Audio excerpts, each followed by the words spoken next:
রাজ্যে যে সরকার এসছেন তাতে তারা যদি ভালো কাজ করেন তাতে একজন গঠনমূলক বিরোধীর ভূমিকায় থেকে নিশ্চিতভাবে সেখানে আমরা সহযোগিতা করব, কিন্তু যেখানে জনবিরোধী বা মানুষের ক্ষতি বা বাংলার ক্ষতির বিষয় হয় বা যে যে প্রতিশ্রুতি তারা দিয়েছেন মানুষকে প্রভাবিত করতে সেগুলি যদি পালিত না হয় সেক্ষেত্রে আমরা গঠনমূলকভাবে বিরোধী দলের ভূমিকা আমরা পালন করব।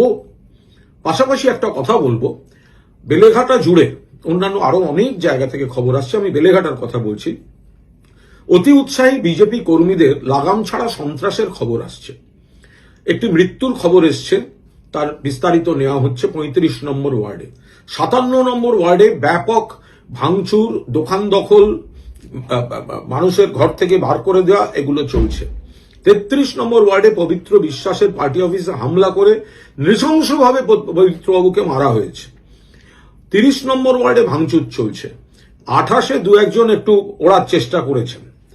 তো এখন এগুলো তো কাম্য নয়। আমি শুধু আমার কথা বলতে পারি, ২১ সালে নিজেদের বাড়াবাড়ির জন্য যে বিজেপি কর্মীরা দু একজন অন্য কেন্দ্রে, বেলেঘাটাও নয়, অন্য আরেকটি কেন্দ্রে ঘর ছাড়া ছিল এবং আমার কাছে এসেছিল, আমি কুণাল ঘোষ নিজে তার এলাকায় নিয়ে গিয়ে পুলিশকে বলে তাদের এলাকায় গিয়ে বাড়িতে ঢুকিয়ে দিয়ে তৃণমূলের বাকিদের বলে এসেছিলাম কোন রকম যেন ডিস্টারবেন্স নয়। আর তিনিও বলেছিলেন বিজেপি কর্মী, আমি একটু অতি উৎসাহী হয়ে উঠেছিলাম, আমারও অতটা করা ঠিক হয়নি, সবাইকে তো একসঙ্গে থাকতে হয়।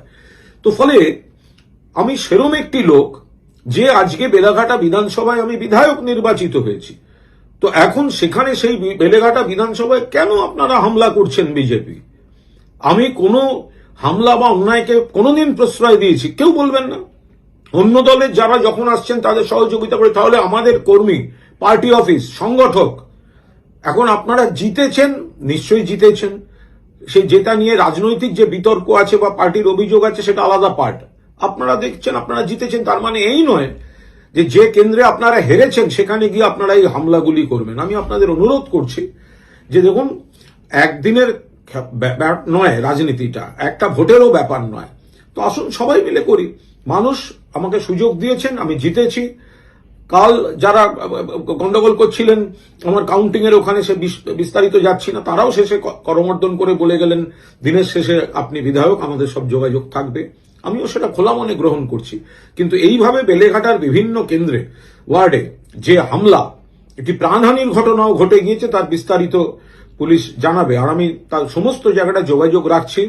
পুলিশকে বলা হয়েছে, আমার নির্বাচনী এজেন্ট আইনজীবী অয়ন চক্রবর্তী সংশ্লিষ্ট মহলে সমস্ত অভিযোগ দায়ের করছেন। ওসির সঙ্গে কথা হয়েছে, যা যা করণীয় শান্তি ফেরানোর করছি।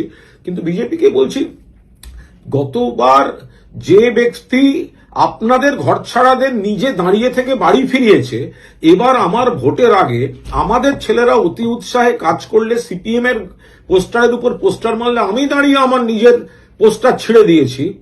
আপনি সেই মানসিকতার লোক জেতার পর তার এলাকায় যদি কর্মীদের আক্রমণ করেন, হামলা করেন, সাধারণ মানুষ, দোকানদার, এদের উপর অত্যাচার হয়, সেটা বোধহয় ঠিক হচ্ছে না। আমার আবেদন, এলাকায় শান্তি থাকুক, শান্তি ফেরানোর সমস্ত রকম প্রচেষ্টা বিধায়ক হিসেবে আমি অব্যাহত রাখছি এবং আমার যারা ৮ জন কাউন্সিলর রয়েছেন, অন্যান্য সিনিয়র নেতৃত্ব রয়েছেন, সংগঠকরা রয়েছেন, বুথ কর্মীরা রয়েছেন, আমি যথাসম্ভব যোগাযোগ রেখে পুলিশ প্রশাসনের সঙ্গে কোঅর্ডিনেশন রেখে শান্তি ফেরানোর চেষ্টা করছি। এবং সেটা বিজেপি, আপনারা দয়া করে এই হামলা আক্রমণগুলো বন্ধ করুন, আপনারা সহযোগিতা করুন, আমরাও সহযোগিতা করব।